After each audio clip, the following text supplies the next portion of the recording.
Gabriel de Vries, ek het al voorheen met jou gesels, is lekker om jou weer hier so te hê. Baie geluk met julle toekenning, ATKV tak Bergrivier, jeugdag Bergrivier. Het julle al voorheen 'n toekenning gewen?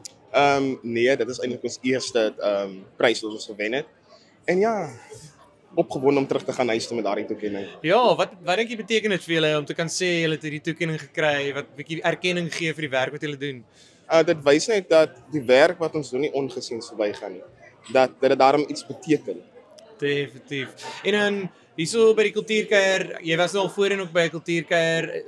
Wat is vir jou hierdie jaar spesiaal? Wat staan uit? Hoe is dit om nou alweer 'n keer 'n bietjie terug te kom? Kyk, die mense. Ons Afrikaners is maar mense. En hierdie jaar se kos was besonder. As ook die sessies wat hulle gehou het, dit is baie insiggewend.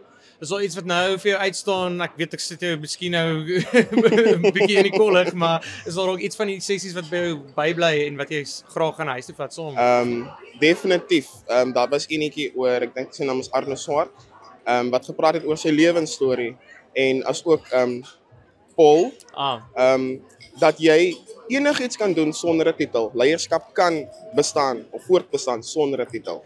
Dis waar, hè. Ons het altyd die titels nodig om die dinge te doen en is altyd ook goed om mense se stories te hoor. Ja. En is al enige stories van hierdie takke wat jou geïnspireer het, soos kan jy 'n bietjie leer by die ander takke? Ek dink dis altyd die idee ook van die kultuurkuier om 'n bietjie idees uit te huil, inspirasie te kry. Voel jy so? Definitief. En dit is hoekom ek elke jaar sal terugkom om net meer en meer met ons mense te sosialiseer en uit te vind wat 'n verskil hulle in hulle dorpe en areas maak. En om te besef jy doen dit nie alleen nie, Ja. né? Ja.